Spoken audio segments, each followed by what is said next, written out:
Saudara-saudari yang terkasih dalam Yesus Kristus, Injil hari ini cukup panjang. Apa yang menjadi permenungan kita untuk Injil hari ini? Dalam Injil hari ini, Yesus menegaskan relasinya yang dalam, relasinya yang intim dengan Bapa di surga. Bahkan Yesus tidak takut sama sekali untuk menyampaikan kebenaran. Semuanya ia jalankan relasi intim dengan Bapanya itu demi keselamatan manusia, demi keselamatan kita. Kalau kita merenungkan betul-betul, itu kira-kira ada 12 hal yang ingin disampaikan Yesus dalam intimnya bersama dengan Bapa di surga. Tetapi ternyata kebenaran, sesuatu yang indah yang disampaikan oleh Yesus ternyata belum tentu juga ditangkap indah oleh orang-orang Yahudi. Salah satu sabda yang indah adalah, barang siapa tidak menghormati anak, ia juga tidak menghormati Bapa yang mengutus dia. Bagi orang-orang Yahudi, kata-kata ini membuat mereka marah, bahkan ingin membunuh Yesus.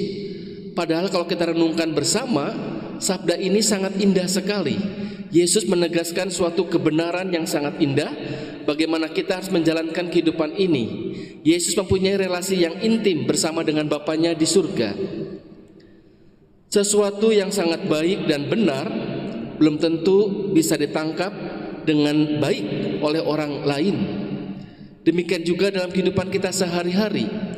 Mungkin kita juga melakukan hal yang baik, hal yang benar, tetapi belum tentu ditangkap oleh orang lain itu baik.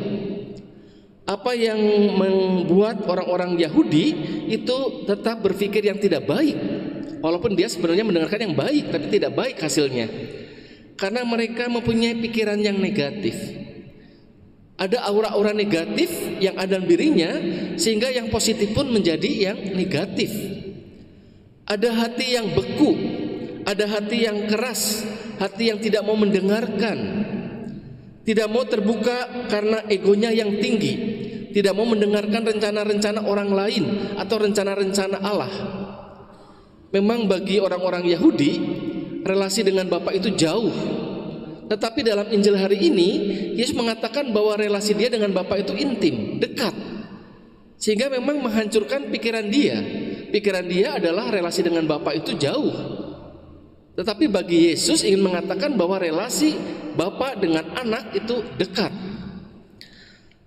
Dan dalam kehidupan kita sehari-hari, mungkin kita juga mengalami hal-hal seperti ini. Mengapa kita melakukan hal yang baik dan benar, tetapi orang lain tidak suka? Mari kita bersama-sama, ketika pikiran-pikiran yang negatif itu terjadi, mari kita berpikir positif. Ketika kita berpikir positif, mungkin sesuatu yang negatif pun menjadi baik. Tapi kalau kita berpikir yang negatif terus, sesuatu yang positif tetap menjadi yang negatif. Bahkan mungkin juga karena hati kita ini beku, hati kita ini keras. Mari selama masa Prapaskah ini, hati kita buat lembut, supaya hal-hal yang baik itu betul-betul merubah diri kita menjadi hal yang baik dan benar. Juga mungkin dalam diri kita ini ada ego-ego yang masih tinggi. Mari kita mendengarkan orang lain, karena orang lain pun dipakai oleh Tuhan untuk menyadarkan kita. Tuhan tidak secara langsung menyadarkan kita, tetapi lewat orang-orang lain yang dipilih oleh Tuhan untuk menyadarkan kita. Tetapi kalau kita punya ego yang tinggi, kata-kata yang baik, hal-hal yang indah, peringatan-peringatan dari teman-teman kita atau saudara kita, mungkin tidak kita dengarkan karena ego kita masih tinggi. Saudara-saudari yang terkasih, masa Prapaskah adalah masa untuk semakin membuat hati kita lembut, bukan menjadi pribadi yang keras, pribadi yang beku. Masa Prapaskah untuk merubah hati kita. Ketika hati kita berubah, maka kita akan mudah mendengarkan rencana-rencana Allah dalam kehidupan kita sehari-hari. Saya beri contoh sebuah peristiwa di mana ada seorang ibu sederhana, seorang istri sederhana, ya. Dia selalu bentrok terus dengan mertuanya. Mertuanya itu memang tidak suka.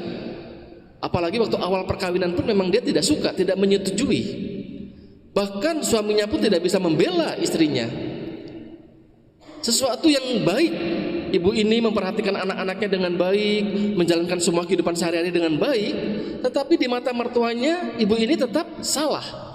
Sesuatu yang baik dan benar, tetapi kalau sudah beku hatinya, si ibu ini salah, tidak benar.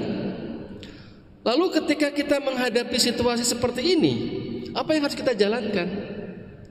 Yesus menjalankan relasi intim dengan Bapa di surga demi keselamatan manusia. Si ibu ini punya prinsip, apa yang saya jalankan demi keselamatan anak-anak saya, demi keselamatan keluarga saya. Kalau ada orang yang tidak suka dengan diri saya, biar saja. Yang penting saya menjalankan keselamatan untuk anak-anak saya dan keluarga saya. Dia mempunyai prinsip. Dan juga tentu dia tidak ingin membalas kejahatan orang lain atau membalas mertuanya seperti itu dengan kejahatan. Dia ingin tetap mempunyai hati yang bersih.